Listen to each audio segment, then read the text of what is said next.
ونصلي ونسلم على رسوله الكريم وعلى آله وأصحابه أجمعين أما بعد فأعوذ بالله من الشيطان الرجيم بسم الله الرحمن الرحيم محمد رسول الله والذين معه أشداء على الكفار رحماء بينهم تراهم ركعا سجدا يبتغون فضلا من الله ورضوانا سيماهم في وجوههم من أثر السجود وقال الله تبارك وتعالى في مقام آخر ولا تحسبن الذين قتلوا في سبيل الله أمواتا صدق الله مولانا العظيم صدق وبلغنا رسوله النبي الأمي الأمين الحبيب الكريم حمد و صلاة کے بعد قابل احترام برادران اسلام، آج ذی الحج کی 19 تاریخ ہے۔ اس کی 18 تاریخ کو خلیفہ سوم امیر المومنین سیدنا عثمان غنی رضی اللہ تعالی عنہ کا یوم شہادت ہے۔ اس مناسبت سے میں آپ کے سامنے حضرت سیدنا عثمان غنی رضی اللہ تعالی عنہ کی سیرت پاک اور شہادت کے بارے میں تھوڑا سا عرض کروں گا۔ دوستان ذی قدر، شاگرد استاد کی تربیت کا پرتو ہوتا ہے۔ استاد کی تعلیم شاگرد سے ظاہر ہوتی ہے۔ اس کائنات کے اندر اللہ رب العالمین کے حبیب سے بڑھ کر استاذ کوئی نہیں، اور صحابہ کرام سے بڑھ کر اعلیٰ شاگرد کوئی نہیں پیدا ہوا۔ صحابہ کرام نے حضور صلی اللہ علیہ وسلم کی تربیت میں ایسا اخلاق، کردار اور سیرت پایا جو دنیا کے لیے نمونہ بن گیا۔ صحابہ کرام قرآن کریم میں معیار ہدایت قرار دیے گئے کہ صحابہ معیار ہدایت ہے، یعنی صحابہ کرام کی سیرت، کردار اتنا بلند تھا کہ اللہ نے انہیں ہدایت کا سیمپل، آئیڈیل اور نمونہ قرار دے دیا۔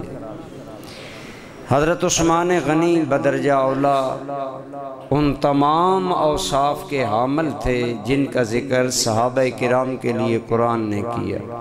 قرآن کریم نے صحابہ کرام کا ذکر جا بجا کیا اور بتایا محمد الرسول اللہ، محمد اللہ کے رسول ہیں، والذین معہ، اور وہ لوگ جو حضور کے ساتھ ہیں، یعنی حضور کے صحابہ، حضور کے آل بیت، حضور کی صحبت میں بیٹھنے والے، اشداء علی الکفار، کافروں کے لیے بڑے شدید ہیں، رحماء بینہم، اور آپس کے اندر آپس میں بڑے مہربان ہیں، رحیم القلب ہیں، بڑے نرم دل ہیں۔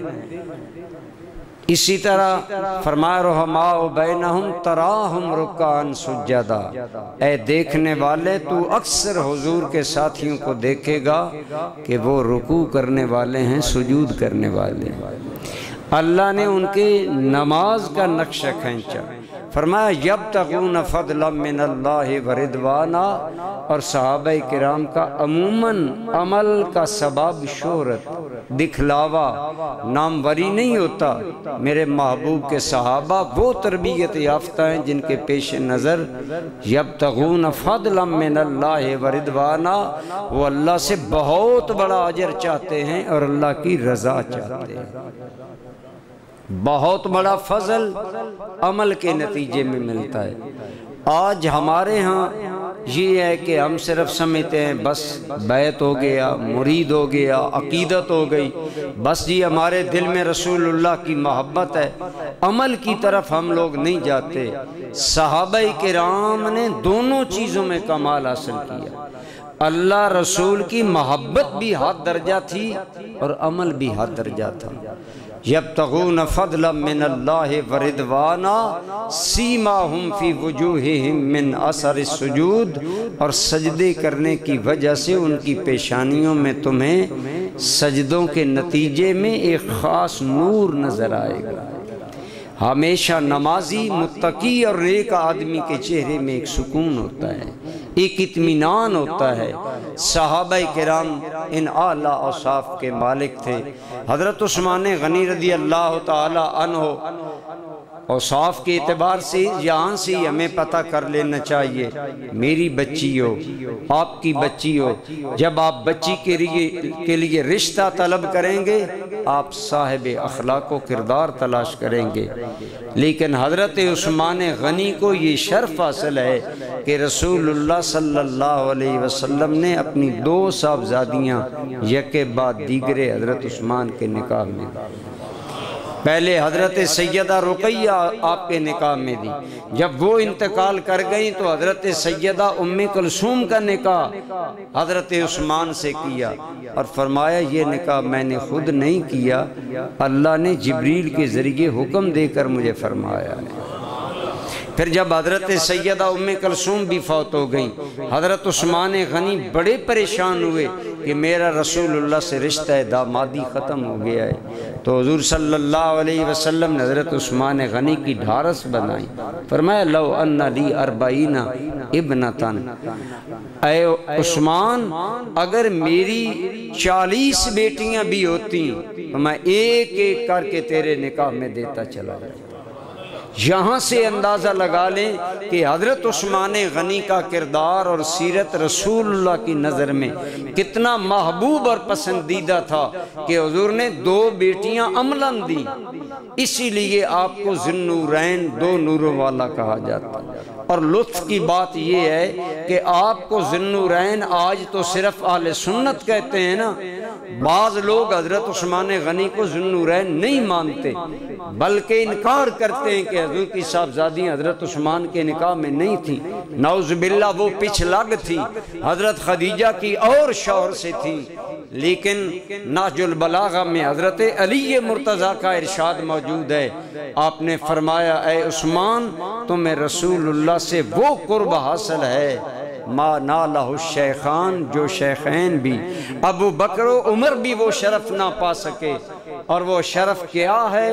ایران کی چھپی ہوئی نہج البلاغہ کے حاشیہ میں شیعہ مفسر لکھتا ہے کہ وہ شرف یہ ہے کہ حضرت عثمان آدم علیہ السلام سے لے کر قیامت تک وہ انسان ہیں جن کے نکاح میں کسی نبی کی 2 بیٹیاں آئی ہیں، اور رسول اللہ نے اپنی 2 بیٹیاں حضرت عثمان کے نکاح میں دی ہیں۔ تو دوستان ذی قدر، یہ حضرت عثمان کے اعلیٰ اخلاق، اعلیٰ سیرت اور اعلیٰ کردار پر دلالت کرتا ہے۔ پھر اس پر مزید سونے پر سہاگا کہ حضور کا کہنا اگر میری 40 بھی بیٹیاں ہوتی تو میں ایک ایک کر کے تیرے نکاح میں دیتا چلا جاتا۔ حضرت عثمان غنی شرم کا ایسا پیکر تھے، حیا کا ایسا پیکر تھے کہ ان کے حیا کی گواہی اللہ رسول نے دی۔ حضور ایک محفل میں بے تکلف بیٹھے تھے، حضور کی ٹانگیں مبارک تھوڑی سی پھیلی ہوئی ہوں گی، کپڑا پنڈلی مبارک سے ہٹا ہوا تھا، حضرت ابو بکر آئے، حضور اسی طرح بے تکلف بیٹھے رہے، اور صحابہ آئے، حضور بیٹھے رہے، حضرت عمر آئے، حضور اسی بے تکلفی میں بیٹھے رہے، لیکن جب حضرت عثمان غنی آئے حضور نے قدم سمیٹ لیے اور اپنی چادر مبارک پنڈلی پر کر دی۔ لوگوں نے پوچھا یہ کیا وجہ ہے؟ فرمایا کیا میں اس آدمی سے حیا نہ کروں جس سے خدا کے فرشتے بھی حیا کرتے ہیں؟ حضرت عثمان اتنے باحیا تھے، اتنے باشرم تھے کہ آپ تنہائی میں حمام کے اندر بھی کبھی بغیر تہبند یا کوئی کپڑا باندھے غسل نہیں کیا کرتے تھے۔ آپ کے غلام نے سوال کیا، امیر المومنین حمام بھی بند ہے، کوئی آدمی بھی موجود نہیں، پھر کپڑے کا یہ التزام؟ فرمایا مجھے خدا سے حیا آتی، مجھے اللہ سے شرم آتی ہے کہ اس حال میں میں ننگے غسل کروں۔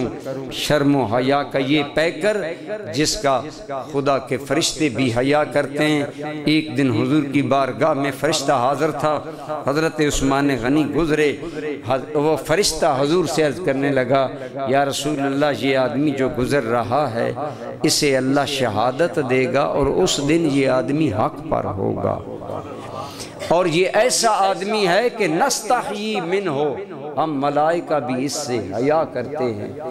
حضور نے جب نظر اٹھا کر دیکھا تو جس کی تعریفیں خدا کا فرشتہ کر رہا تھا وہ عثمان غنی تھا رضی اللہ تعالی عنہ۔ حضرت عثمان غنی رضی اللہ تعالی عنہ بہت مالدار تھے، آپ کا لقب غنی تھا یعنی مالدار، لیکن آپ جانتے ہیں مالداری میں قباحتیں آ جاتی ہیں، عیش پرستی، تکبر، بڑائی، نمائش، یہ چیزیں کہ میرے جیسا کوئی نہیں۔ حضرت عثمان غنی بہت ہی زیادہ دولت مند تھے، بعض نے کہا سارے عرب میں زیادہ دولت مند تھے۔ حضور کے دور میں آپ کا کاروبار لاکھوں کے سرکل میں تھا، اتنا بڑا امیر آدمی، لیکن اس کے اندر نہ نمائش، نہ دکھلاوا، نہ دنیا پسندی۔ آج یہاں تو یہ ہے جتنا پیسہ زیادہ اتنی پیسے کی محبت زیادہ، لیکن حضرت عثمان غنی نے دولت سے نہیں پیار کیا، ہمیشہ خدا اور مصطفیٰ کو راضی رکھا۔ حضور نبی رحمت صلی اللہ علیہ وسلم جب ہجرت کر کے مدینہ گئے تو مدینہ منورہ کے شہر کا پانی عموماً رہائشی علاقوں کا کڑوا پانی تھا، پینا بڑا مشکل تھا۔ ایک میٹھا کنواں جس کا نام بیر روما تھا وہ ایک یہودی کی ملکیت میں تھا۔ حضور نے فرمایا جو آدمی یہ کنواں مسلمانوں کے لیے وقف کرے اسے میں جنت کی بشارت دیتا ہوں۔ حضرت عثمان غنی چلے گئے یہودی مالک کے پاس، کہا میں کنویں میں تیرا ساتھی بننا چاہتا ہوں۔ اس کو بڑے انداز میں قائل کر کے آدھا کنواں خرید لیا۔ اب ایک دن وہ پانی بھرا کرتا، جس دن اس کی باری ہوتی وہ مہنگے داموں پانی بیچتا۔ اگلے دن عثمان غنی کی باری آئی تو اعلان کر دیا مسلمان ہی نہیں غیر مسلم بھی پانی مفت یہاں سے لے کر جائے۔ جب حضرت عثمان غنی کی باری ہوتی لوگ 2 دن کا پانی جمع کر لیتے کہ اگلے دن اس بدکماش یہودی سے مہنگے داموں نہ خریدنا پڑے۔ آخر اس نے گھٹنے ٹیک دیے، اس نے کہا عثمان تو نے مجھے عاجز کر دیا ہے، تو اتنی خیرات کرتا ہے کہ تیری وجہ سے میرے دن میں کوئی پانی لینے آتا نہیں، اب میں نے کنواں رکھ کر کیا کرنا ہے، بقیہ کنویں کے پیسے دو۔ سارا کنواں خرید کر حضرت عثمان غنی نے وقف کر دیا۔ وہ کنواں حضور کے دور سے لے کر آج تک موجود ہے۔ آج اس کی تھوڑی سی حالت مخدوش بتائی جاتی ہے، لیکن وہ صدقہ جاریہ عثمان غنی، تو عثمان نے دولت سے پیار نہیں کیا، امت کی بہتری کے لیے خرچ کیا۔ اور جب بھی کوئی مشکل وقت آیا حضرت عثمان غنی، ایک مرتبہ آپ کو پتہ چلا کہ چند دنوں سے رسول اللہ کے گھر میں چولہا نہیں چلا۔ یہ حضور کا اختیاری فقر تھا، حضور پاس کچھ نہیں رکھتے تھے، جو آتا شام تک حضور لٹا دیتے۔ اب حضور کے گھر میں جب چند دن فاقہ رہا، حضرت عثمان غنی کو پتہ چلا تو بے چین ہو گئے، اور بے چین ہو کر سیدہ ام المومنین عائشہ صدیقہ رضی اللہ تعالی عنہ کے پاس آئے، صورتحال کا پتہ کروایا۔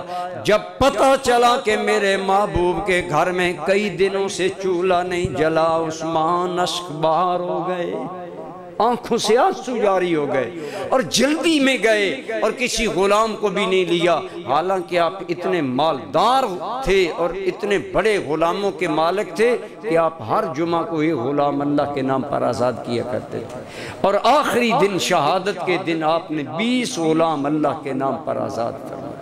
غلام خریدنا کوئی آسان نہیں ہے، آج ایک قیمتی اونٹ 4-5 لاکھ کا ملتا ہے، تو ایک انسان خریدنا اور ہر جمعہ اللہ کے نام پر، تو آپ اشکبار ہو گئے۔ آپ فوراً اپنے گھر گئے اور فوراً آٹے کا ایک گٹو ٹائپ چیز اٹھا کر اپنی پشت پر لائے اور کھانے پینے کا سامان ہانپتے کانپتے حضرت عائشہ کے دروازے پر رکھا اور رو کر کہنے لگے، عائشہ کبھی اگر کاشانہ رحمت میں یہ فقر کا عالم ہو تو عثمان کو نہ بھولا کریں، میرے لیے یہ چیز ناقابل برداشت۔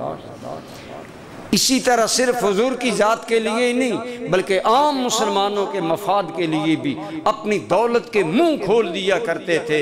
حضرت عثمان غنی اپنی زندگی میں سینکڑوں مدینہ کے رشتہ دار اور غیر رشتہ دار غرباء کی کفالت اس انداز میں کیا کرتے تھے کہ عام لوگوں کو معلوم نہیں تھا کہ مدینہ میں اتنے چولہے اگر جل رہے ہیں تو عثمان غنی کی مدد سے جل رہے ہیں۔ اتنا شفیق انسان، اتنا رحیم القلب انسان کہ اس کی سخاوت کے چرچے گھر گھر میں تھے، اور انہوں نے ہمیشہ اللہ اور اللہ کی رسول کی رضا کو مد نظر رکھا۔ میں نے عرض کیا آپ اتنے بڑے امیر آدمی تھے لیکن دولت سے پیار نہیں تھا۔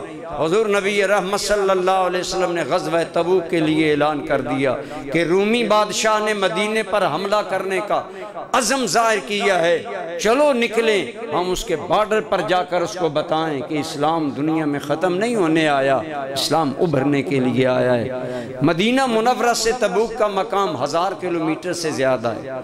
اس دور میں وہاں سے ایک لشکر لے جانا کار دار بہت مشکل کام تھا۔ سواریاں، پھر زادِ راہ، پھر مجاہدین، یہ سارا، پھر اسلحہ اور تمام تر ضروریات۔ رسول اللہ منبر پر جلوہ گر ہو گئے اور حضور نے حوصلہ دلوایا، آپ نے ترغیب دلائی کہ لوگوں مدد کرو جو مالدار ہو۔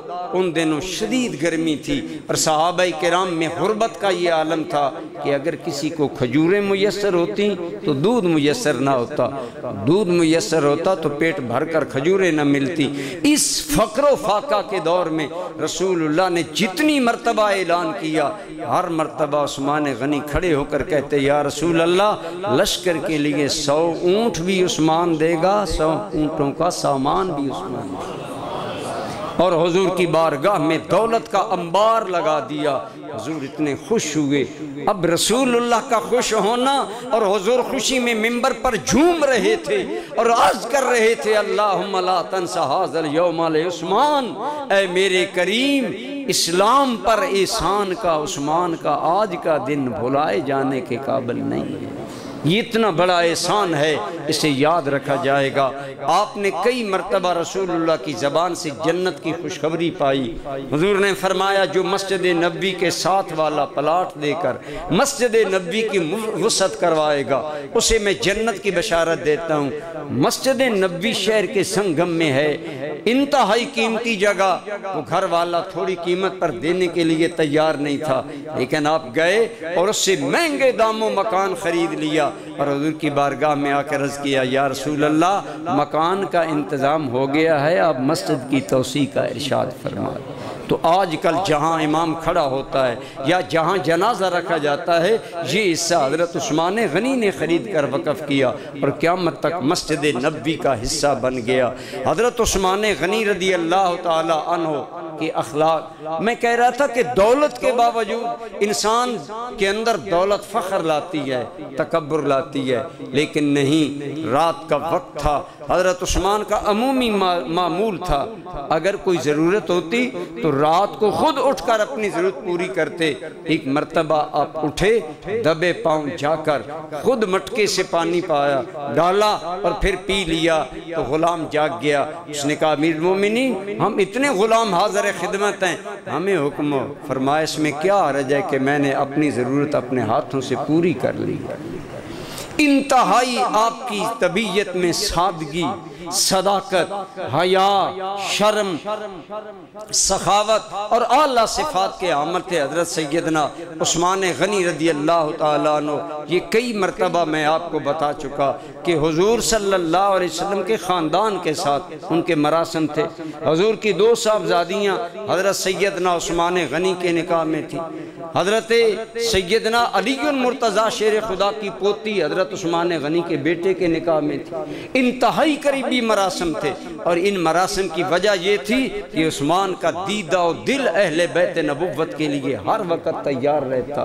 حضرت علی مرتضیٰ اپنی مالی کمزوری کی وجہ سے حضور سے حضرت فاطمہ کا رشتہ نہیں مانگتے، تو حضرت ابو بکر، حضرت عمر، حضرت سعد، حضرت بلال اور یہ چند صحابہ حضرت علی کے پاس گئے. کہا حضور کی بیٹی ہے، بہت بڑے بڑے لوگوں نے رشتہ مانگا، حضور خاموش ہیں، ہمارا دل کہتا ہے کہ حضور تیرے انتظار میں ہیں. حضرت علی نے کہا میں کیسے رشتہ مانگوں، میرے مالی حالات اجازت نہیں دیتے. حضرت صدیق اکبر بولے بھائی علی رشتہ تم مانگو، باقی انتظام اللہ فرما دے گا. اشارہ تھا کہ ہم تیرے ساتھ ہیں. پھر حضرت علی نے ان کے کہنے پر رسول اللہ کی بارگاہ میں آئے، لیکن پھر بھی شرم و حیا اور آداب نبوت کا یہ حال کہ گردن جھکائی ہے، منہ سے نہیں بولے. آ کر بیٹھ گئے. فرمایا علی معلوم ہوتا ہے کہ تم فاطمہ کے رشتے کے لیے آئے ہو. جی یا رسول اللہ. فرمایا علی میں تو تیرا انتظار کر رہا ہوں. یا رسول اللہ میری مالی حالت نہیں کہ میں نکاح کر سکوں. فرمایا کہ ہے کوئی چیز پاس؟ یا رسول اللہ ایک زرہ ہے جو جنگ میں اپنے بدن پر باندھتا ہوں جس سے میری حفاظت ہو جاتی ہے. فرمایا وہ بیچو اور انتظام کرو حق مار وغیرہ کا. حضرت علی بازار چلے تو آپ بازار اپنی زرہ بیچنے جا رہے ہیں. آگے عثمان غنی رضی اللہ تعالیٰ عنہ آ رہے ہیں. پوچھا علی کہاں جا رہے ہو؟ سارا معاملہ ذکر کیا. فرمایا بازار نہ جاؤ، زرہ عثمان کے ہاتھ میں بیچ دو. تیری زرہ کتنے کی ہوگی؟ حضرت علی نے فرمایا 300 درہم کی. فرمایا یہ لیں 300 درہم. 300 درہم حضرت علی کو دیے، زرہ خود لے لی. جب سودا مکمل ہو گیا تو فرمایا علی بھائی تیرا اہم موڑ آ گیا زندگی کا، نکاح کا. تو ہمارا بھائی ہے اور مرد میدان ہے، زرہ تجھے ہی سجتی ہے. وہ رقم زرہ کے بدلے میں تیری رہی اور یہ زرہ عثمان کی طرف سے تحفے میں قبول فرما لو. جب بہت جلدی زرہ اور رقم لے کر حضرت سیدنا علی مرتضیٰ حاضر ہو گئے، حضور نے پوچھا بہت جلدی آ گئے. یا رسول اللہ مسئلہ حل ہو گیا. کیسے حل ہوا؟ یا رسول اللہ عثمان غنی ملا، یہ معاملہ مربت و شفقت و پیار و اخلاص پیش آیا. دوستان گرامی قدر، آج یہ کہنا آسان ہے کہ صحابہ علی کے دشمن تھے. جب حضور نے حضرت عثمان غنی کا یہ حسن سلوک دیکھا تو بے ساختہ نبوت کے ہاتھ عثمان کے لیے اٹھ گئے. حضور نے پھر اس موقع پر جو حضرت عثمان کو دعائیں دی ہوں گی، بتائیں اس کا عالم کیا ہوگا. پھر حضرت فاطمہ الزہرا کے گھر میں ساز و سامان تھا، جو بھی تھا، یا حضرت فاطمہ کا جو مہر بنا وہ مال کس کا ہے؟ عثمان غنی کا ہے، جسے حضرت علی نے قبول کیا، رسول اللہ نے قبول کیا، حضور خاتون جنت نے قبول کیا. آج اگر ان پاکوں کا نام لے کر کوئی حضرت عثمان سے عداوت کرتا ہے تو بتائے کل ان پاکوں کو وہ کون سا منہ دکھائے گا، اور کل اس کا ایسا نہ ہو. یاد رکھیں حدیث قدسی ہے، من حارب لی ولیا فقد آذنتہ بالحرب. اللہ حدیث قدسی وہ ہوتی ہے جو اللہ کی طرف سے حکم ہوتا ہے، حضور صرف الفاظ کا روپ دیتے. فرمایا میرا رب کہتا ہے مجھے عزت کی قسم جو کسی میرے ولی سے عداوت کرے گا میں خدا اس سے جنگ کرتا ہوں. میں اپنے کسی ولی کی توہین گوارا نہیں کرتا. ولی کے گستاخ کو سزا جلدی یا بدیر ضرور ملا کرتی ہے. تو اگر ولی کے دشمن کو سزا ملتی ہے تو میں کہتا ہوں جو لوگ صحابہ سے دشمنی کرتے ہیں وہ سوچیں. علماء نے فرمایا اللہ بندے سے جنگ کرتا ہے. علماء نے فرمایا خطرہ ہے کہ ایسے آدمی کا مرتے وقت ایمان اللہ ضائع کر دے. یہ نقصان ہوتا ہے. اس لیے الحمدللہ اہل سنت کو اللہ پاک نے کتنا حسین پاکیزہ اور صاف ستھرا عقیدہ دیا. ہم صحابہ کرام کے بھی غلام، اہل بیت اعظام کے لیے بھی ہمارے دل میں تعظیم، توقیر اور اکرام موجود ہے. حضرت عثمان غنی آپ کا اخلاق و کردار، حضور کی صحبت کی وجہ سے آپ قرآن کے ماہر علماء میں شمار ہوتے تھے، اور آپ کی کتابت بہت اچھی تھی، اسی لیے رسول اللہ نے جن لوگوں کو وحی کی کتابت کے لیے مختص کیا ان میں کاتب وحی عثمان غنی بھی تھے، بہت خوبصورت لکھائی تھی، لہٰذا آپ نے ایک اپنے ہاتھوں سے قرآن کریم تیار کر رکھا تھا۔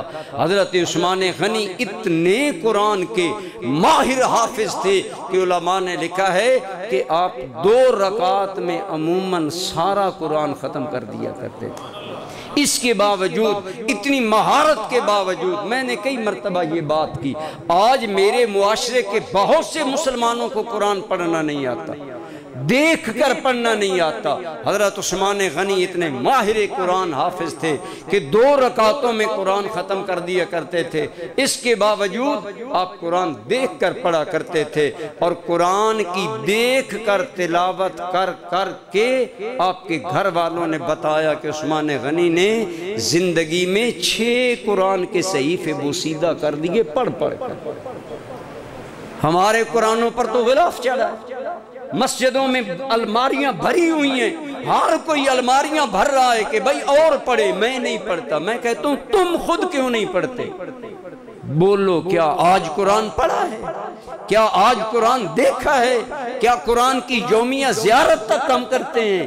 حضرت عثمان غنی کو قرآن سے خاص شغف حاصل تھا، اور یہ کم لوگوں کو بات معلوم ہے کہ بچپن میں امام حسین نے قرآن کی تعلیم حضرت عثمان غنی سے لی تھی، اپنے والد ماجد حضرت علی سے بھی لی، اور حضرت عثمان غنی سے بھی لی۔ حضرت عثمان غنی قرآن کے اہم علماء اور قراء میں شامل ہوتے تھے، اور قرآن کریم میں بڑی مہارت تامہ رکھتے تھے۔ حضرت عثمان کے اوصاف ایک جمعہ کے خطاب میں نہیں گنے جا سکتے، لیکن ایک میں عرض کروں، حضور نبی رحمت صلی اللہ علیہ وسلم کی حدیث پاک ہے، کما تحیون تموتون کما تحیون، جیسے زندگی گزارو گے موت ایسے آئے۔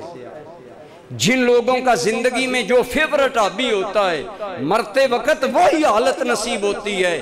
جو اوباش، لچے، لفنگے اور بدماش ہوتے ہیں ان کی موتیں بری ہوتی ہیں، اور جو اللہ سے ڈرنے والے ہوتے ہیں ان کی موت انتہائی اچھی ہوتی ہے۔ آج اپنا کردار حیات سنواریں، آج آپ کی زندگی آپ کا موت کی رزلٹ کا پیغام ہے۔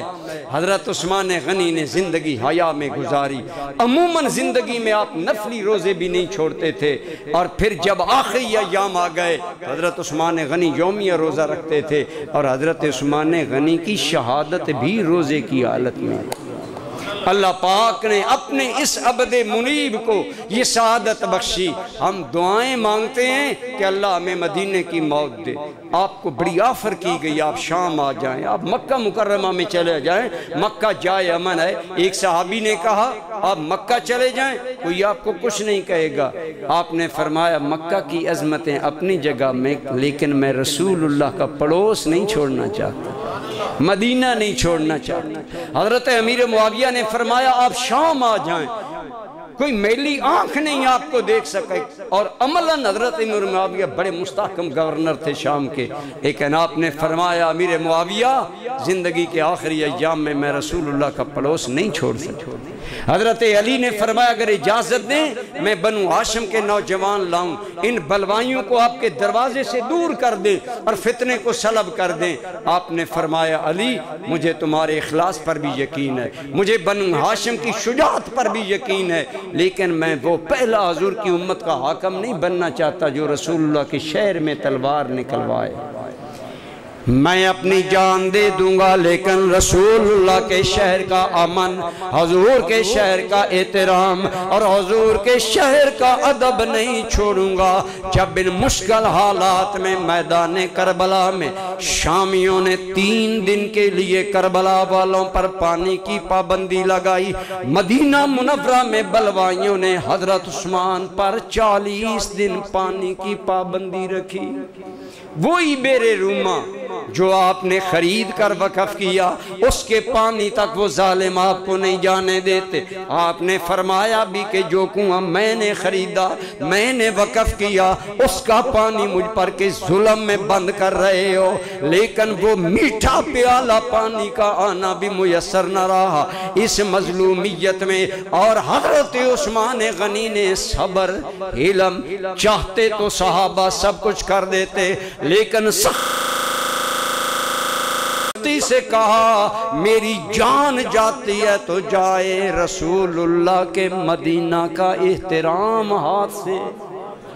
نہ تلوار نکلی، نہ لڑائی ہو، نہ جھگڑا ہو۔ میں نہیں چاہتا کہ میں رسول اللہ کے شہر میں تلوار نکلوانے والا آدمی کہلواؤں۔ آپ کی اس حالت کی وجہ سے وہ فتنہ پرداز اور بہادر ہوتے چلے گئے، اور گھر کی پچھلی سائیڈ سے انہوں نے دیواریں پھلانگ کر حضرت عثمان غنی کو شہید کر دیا۔ اس سے پہلی رات آپ نہ سو سکے، تھوڑی دیر کے لیے اونگ آئی، آپ جاگے، زبان پر تھا انا للہ و انا الیہ راجعون، اور کلمات تھے۔ آپ کی بیوی حضرت نائلہ نے پوچھا کیا وجہ ہے؟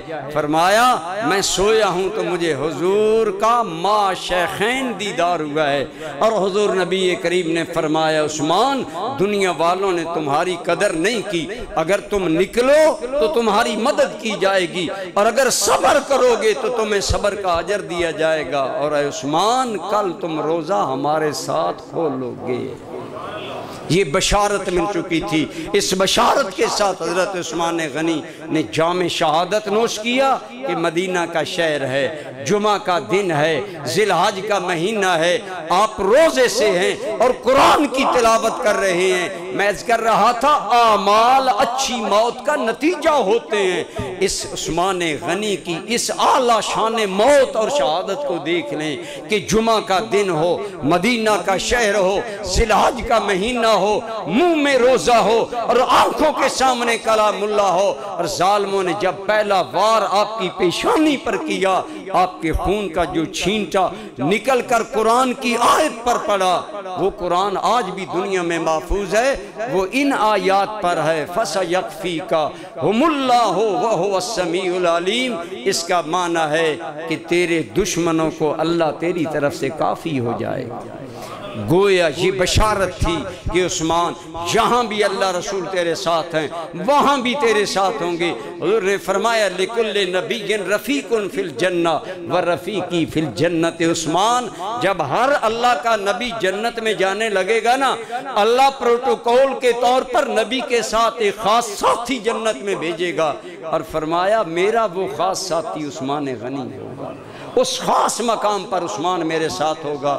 دعا ہے اللہ کریم ہمیں صحابہ کرام کی محبت و عقیدت بھی نصیب فرمائے اور ان جیسا عمل کرنے کی توفیق عطا فرمائے۔